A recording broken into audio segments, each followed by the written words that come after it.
Players are enraged with the summer update in Love and Deepspace, and I'm about to tell you why in this particular video. Now, before we begin, some important quick disclaimers. Firstly, I am fully aware that this is a gacha game. I have been playing gacha games for 11 plus years now, so I am fully aware of how they operate, how they work, and how they need to run on a microtransaction setup because the game is essentially free to play for everybody to try. Secondly, I believe that it doesn't really matter whether you are free to play or whether you are a pay to play player. I think as long as a person is respectful, their feedback is definitely justified and deserves to obviously be heard, right? So that is what I intend to always do with these styles of videos. And if you don't like sensitive or somewhat slightly negative topics being discussed, then this is not the video for you, and it would be best if you just clicked away swiftly. For those of you beautiful flowers of Linkon that stick around, I love and appreciate you, and let us begin. Oh, before we begin, we reached over 1K subscribers, so I am super happy and I'm overjoyed. So thank you all so much to each and every single flower. Now, let's dive into the meat and potatoes of the video, shall we? Welcome back, my fellow beach blossoms of Linkon. Today we dive into a very important and serious set of topics yet again, because I want to really discuss, just like many other players have been discussing on various platforms online, about the extremely absurd nature of this summer update in Love and Deepspace. Now listen, I am fully aware that gacha games require microtransactions, but it gets to a point where one starts to ask, how predatory are all of these microtransactions, right? Like the fact that the chocolate shop was completely overlooked this patch or this update is beyond ridiculous, and myself and so many other players have been quite left like in a state of flabbergasted state of mind. Okay, we're just outraged or enraged, whatever adjectives you want to use to describe your frustration and your anger. I'm going to be breaking down this video into around 4 or 5 parts. Yes, I will have timestamps, but as always, I would appreciate if you would watch from start to finish to make sense and flow of the conversation that is being discussed. I will be taking to Reddit and discussing the topics at hand. So as always, a huge shout out to all the amazing Redditors that post their comments and opinions and bring to light all of these important issues that always need to be discussed. The first post: what is the point of playing if everything is literally behind a paywall? I'm so done with Infold and the game. They've gotten so recently that a lot, I think they meant to say recently greedy, that a lot of their newer and prettier clothes are behind a paywall. Even the bamboo one. The clothes are nice, but the hair is the regular standard hair. So why should I pay money to have that set? Caleb's hair is still the same. Even in the beach banner, they didn't even bother to give us that wet hair look, or at least have their hair pushed back, since, they're at the beach. And I have to pay to bet that MC's swimsuit, I would have much preferred if they did the same way with the wedding banner by having the outfit in the banner you get, and when you're done you receive the outfit. I don't know, I'm just so annoyed with this game right now. After a year and a half of playing, I think it's safe to pull the plug on this. Farming for my memories is damn near impossible. We haven't had an update on the main story in ages. Everything is behind a paywall. The dates in the game are boring. We can't visit friends. We can't sell plushies. The poses in the photo booths are fixed, and I'm just so done. Some responses which stood out to me from this post: 1, I'd just love for another way to get more lunar shards. Secondly, below that, I'm not even bothered by FOMO, but what really tickles me is the fact that they don't prioritize the main story. They don't even have side stories or quests that directly relate to the main story while we wait, like other gacha story games. We were even left on a cliffhanger after death and rebirth. That's the foundation of lads, but I get the feeling that they don't put out as much time into it because it's free content. Another red: I'm bothered by the fact that they are not fixing a bugged companion people have freaking paid for. King of Dark Knight feels shitty to play. I just wish their prices weren't so egregious and all over the place. Like MC's outfits are 300 purple diamonds, but if you want to buy just an accessory from the same outfit, the accessory also comes to 300 purple diamonds. And the allies are even stranger because you have a simple towel that's like over 1k purple diamonds, and something like Xavier in a suit and cape is the same price, and then putting stuff on sale when it never changes. Another player said, my biggest issue with this game isn't the prices or paywalls. It's the fact that they are selling us clothes but don't even let us have Elugio permanently. That makes everything not worth it. Hey, here, buy this, but you can't use it when you want, making it useless. F Infold. Now the last comment to this post that stood out to me is a bit long, so you can pause to read. So I'm just going to read bits and pieces that stood out to me, okay? The whole bombardment of purchasable limited items in the banner has become too much right now. Fulfilling 3 requirements to the game: pay with real money, wait a long time, have good luck. Then it comes to lag, bugs, discrepancy between PV shown and actual combat for KOD, of course. The lack of base content for Silas and Caleb, snail-paced updates of the main story, missing Bond stories and anecdotes for Silas and Caleb, just to name a few of these issues. And the biggest takeaway from this whole thing that they said, they love this game. I do think it's been revolutionary in terms of its focus on women, but the limited gameplay plus too many requirements has me feeling really bummed out, to be honest. The next part, reruns. Are they a punishment to new players? The post reads, what's everyone's opinions on the first rerun promises so far? I haven't bought any promises in general yet, so I might be wrong with my information. But am I the only one who is getting upset with how expensive reruns are? Someone wants to do the math for me because I would love to know if rerun promises are even worth it. I wasn't playing last year, so I'm not sure if this is exactly what was given to players, or if a few things aren't included.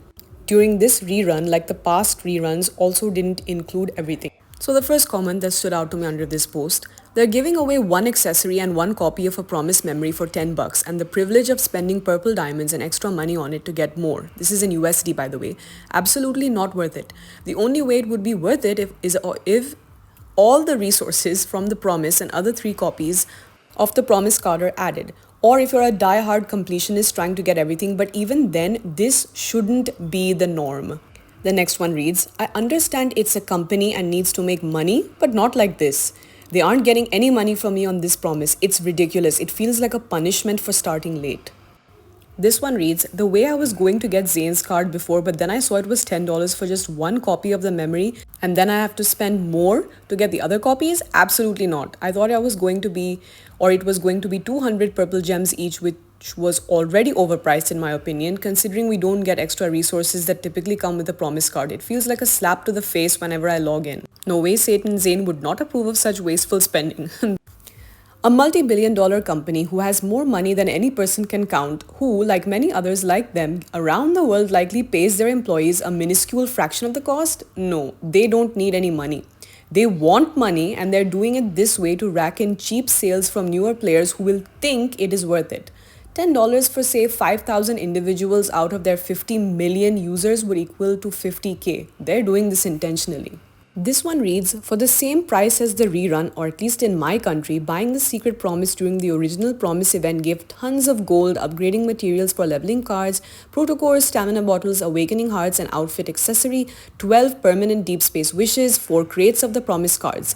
In the rerun, you don't even get nearly as many benefits, and you'd also need to buy the Aurum Pass for purple diamonds if you want to rank up the card. So if you're a completionist baddie, it might be worth it, but for most people, probably not. Finally, the last comment that stood out to me from under this post. I am of two minds. On the one hand, I'm happy that they are rerunning these, but on the other, I do feel that it's too expensive, especially for 4-star, mind you, audio experiences that isn't even animated. They're not dynamic dates, that's what they mean. I think the monetization as a whole has been a little much this patch, but okay, it's mostly just outfits, so whatever. But it doesn't feel great. I'd say skip unless you really need memories or a stalactrum for a specific love interest, but even then, I don't think it's worth it unless you are a whale player or a completionist. I was genuinely not expecting them. I wasn't surprised, but I wasn't actually fully expecting them to actually rerun promise memories the way that they're rerunning them now. It's just insane to me that they are not including any of the permanent gold deep space wish tickets and instead just giving us Empyrean wishes. Like, for what reason are they holding back or gatekeeping those gold deep space wishes when they were originally there in the original run of the promise, or that's what's there in actually, to be honest, in every promise or heartfelt vow that you purchase, you get 10 Empyrean blue wishes and you get technically 12 gold deep space wish tickets. Maybe last year it was just 10, I don't know, but none of this is justified in my opinion. And the fact that the first few promise cards last year, they were just 4-star audio experiences, like either tender moments or secret times. I think tender moments, if I'm not mistaken. So the fact that they are charging this much and the fact that it ends up being way more expensive than buying a heartfelt vow or a secret promise in this year, I don't know. I have no idea what is happening and why are they trying to literally milk and squeeze their player base this much this time around. Like, it's really making me wonder, why is the microtransactions so extra heavily predatory this patch? Like, what is the reason? What do you think? Comment down below, what do you think is the reason for this? Now, the new Qixi Festival outfits, or bamboo kismet outfits, which they released for Chinese Valentine's Day, the person said, I know they're pretty and oh my gosh, but why do you think we buy pixels? Only to take a few screenshots we would delete later. If it makes you happy, then good for you. Spend as much money as you want. But I'm writing this to certain people who know themselves really well. Cosmetics are some fancy fan service. You don't need it to play this game. Just think about it for a minute and you'll realize it's really not worth it. Save your hard-earned money for something really useful for your life, because you don't go to work every morning and come back home tired to spend money on clothes your MC would wear. Wow, this is pretty controversial. This can ruffle some feathers of some people. Buy things for yourself and enjoy your life in the real world and not digitally all the time. Love and Deepspace will have a day where there's no more content and the stories are finished, happily ever after, or more angst. I myself went completely free to play after realizing this. This game is beautiful, greedy, and doesn't listen to us. No respect for their fans, so I won't spend any more money on it. Please don't get mad. This is just my opinion as someone who has been playing the game since launch. Okay, so this is a heartfelt post by somebody who is actually a day one player. Comments from this post that stood out to me: playing The Sims and downloading mods can be a great alternative. The one below that, I completely agree about the outfits. Aside from Illusion, which is a limited time thing, and the photo studio, you won't get to see the characters wearing them. It would be a complete game changer though if we could wear them during combat. That is actually an excellent point and something I had always wondered myself. Why can we not have the ability to switch our outfits during combat? Like, why is it that we have to buy outfits for our MC that we can only use in photo studio and literally never use her? Like, I want to see my MC battling in like a lilac girly pop dress. Like, why not? Okay, make it happen, Infold, please. This next post reads, I try to treat the diamond exclusive outfits like IRL outfits or real life outfits. Am I going to use it frequently? Will it bring me joy? If I'm just going to use it in the photo booth once and forget about it, then maybe I don't need it. The bamboo outfits for Qixi are cute. By the way, I'm sorry if I'm butchering that pronunciation, I apologize. But it doesn't quite fulfill what I want just yet. If there were more traditional hand-fu designs with flowy fabrics, I'd absolutely get them to play with in the photo booth. I also really want a cute onesie, and I haven't been blown away by what is currently available in the game. So I will just keep waiting. It's like getting outfits for your Barbie dolls, I guess. That is so true. And finally, the last comment that stood out to me from this post. It's one way to think about it, of course. Personally, I watched Psyche, a YouTuber, talk about this in one of his YouTube videos, and I really like this mindset. So, think of Love and Deepspace as entertainment, not much different from going to see a movie, a play, a concert, or buying a console game. We are the audience watching a show. Sometimes the play goes on for hours, sometimes weeks, months, or years. Either way, all shows will come to an end. And that's not a bad thing, not even if you spent money on it. Look at it this way. Do you regret the money that you spent on a movie you enjoyed? When a concert of your favorite artist is done, do you regret spending money on it? You complete a game. Do you regret the money you spent on it? Gacha games are not that different. They're all entertainment and a show. One day, the show will come to an end. And when it does, it is important that we have fun, or we had fun, and don't regret the money spent. Because if it helped our experience, or it helped our experience, we simply exit the theater and look forward to the next show.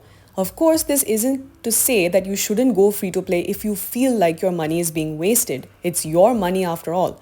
I'm just trying to bring in a bit of an alternate perspective. One where I don't mind the money I'm spending, where I'm prioritizing my enjoyment and fun in the game. And where if and when the game ends, I'll give it a standing ovation and leave the theater. For it was one fantastic show.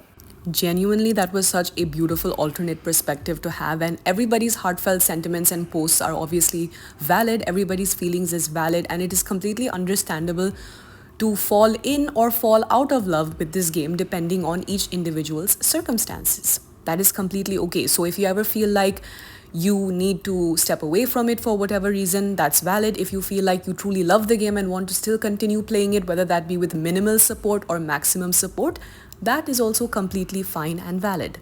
The second last post I'd like to discuss, to those unsure about pulling. If you're like me and still on the fence about pulling against your better judgment, here is some encouragement. Number 1. Besides Caleb's purple secondary stalactrum, these cards are 4th colors and down. You may not use the 5-star in battle as often as other cards. They're referring to the new UN Midsummer Beach banner cards, by the way. Number 2. Personally, since I was saving thinking this was going to be spicy, this is the kind of banner that feels skippable. To them, of course. Sure, it looks sweet and honeymoon-like, especially after the wedding banner that we had, but Infold pushes fluffy stuff kind of often and the animation will only keep on getting better from here. If I spent savings on fluff and had to skip on spice, brackets, especially since I don't have any spicy cards, I don't know if I could forgive myself. Number 3. Infold still hasn't fixed the King of Dark Knight. Like, hello! We are screaming at this point. I'm so mad. Number 4. Zayn and Xavier's birthdays are coming up and it's rumored that it's going to be a Zayn myth. These are all speculations, of course, take this with a grain of salt. Silas myth rerun, then Silas's new myth at the end of the year. They're not all in quick succession, but saving takes time, of course. It's your game and it's all at your own discretion. If you love the banner and you can safely afford the cards, then I wish you luck on your pulls. This post is only intended for those that are still, unsure and need encouragement. Also crossing my fingers that a spicy multi will come soon. Infold, fix King of Dark Knight, it's blasphemy that it hasn't been fixed. Facts. Those were all some really great tips and advice for somebody who is still on the fence about whether or not they should be pulling. I'll give you my own personal, my personal pulling experience. Now, I was 33 pulls away from getting a guaranteed 5-star. It was just a matter of who it was going to be. I ended up getting Silas, and then after just doing a singular pull after that, like I did 30 pulls, I think, and then one single pull and Zayn decided to come home as well. So I was pleasantly surprised. So in 35 pulls, I managed to get both of them. So now it's up to me to decide if I really want to actually make 40 more wishes just to get one outfit crate at the 75th pull, or do I choose to save those 40 wishes for one of my main mans, which is Zayn, whose birthday is coming up very, very quickly at the end of this month, right? So honestly, for now, I'm just holding off on not pulling. I am just going to keep saving diamonds, and I would assume that Zayn's birthday trailer will come out maybe on the 27th, 28th of August, because they generally tend to release the birthday trailers 3 days before it actually starts, because it's a 1-week event for the birthdays, right? So I'm just going to wait and see how that goes, but I'm mostly leaning towards getting Zayn's birthday card in favor of just getting a cosmetic item. You know what I'm saying? So this is how you can kind of decide whether or not the card is for you, and obviously depending on who is your favorite guy in the game, that can also help you to, make your well-informed decisions. Zayn's birthday is on the 5th of September, but obviously hoarding your wishes and saving diamonds right now takes priority for me personally. And last but not least, the worthiness of the promise rerun, if you were still contemplating, right? This person, they put together a nice thing that said, for the secret promise, at the same price, you can get 1 copy of the promise card, the accessory. For the heartfelt vow, for $1 more, I'm assuming that's Canadian dollar, you can get all the profile title elements, which is 3 parts, 10 bonus Empyrean wishes. What you will not get, however, is any of the EXP materials free nor paid. This includes the SR and SSR Awakening Heart materials. Number 2, you will not be getting the 12 free Empyrean wishes nor the 12 paid, gold Deep Space wish tickets. Each rank up of the promise card needs 200 purple crystals or diamonds. 3 extra copies is 600 gems or 2 Aurum Pass worth of purple gems or purple crystals, or in brackets 1 combat outfit. So that really puts things into perspective of how ridiculous this actually is.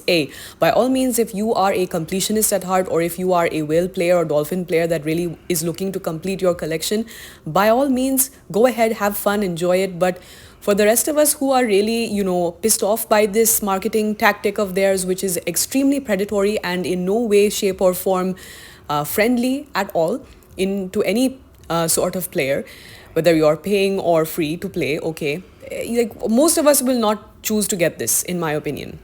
They go on to say, is the rerun worth it? From a combat perspective, definitely not.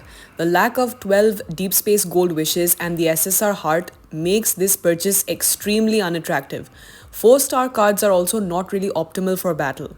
From a dating or date perspective, about the same. You get the experience or you get to experience the date content from the card and collect the accessory. From a completionist perspective, it's worth it in quotations by default because the alternative is not having the card at all in your album. Now, the final question which every single player should sit with themselves and ask is, why is paper or paper games slash Infold making reruns so bloody expensive? I personally think it is because the majority of the income they get will not be from reruns but from new events. So, by making reruns expensive in comparison, the current events will look like great deals and will act as an incentive for players to purchase new items as soon as they come out. So players should be very cautious and aware of exactly what and why they are purchasing. This whole update essentially became a whole concept of pay more to get less. Okay, it's like absolutely ridiculous, ludicrous. I love this game, but they seriously need to do better. Justice for the chocolate shop, and let me know what you think about all of this in the comments below. Bye bye.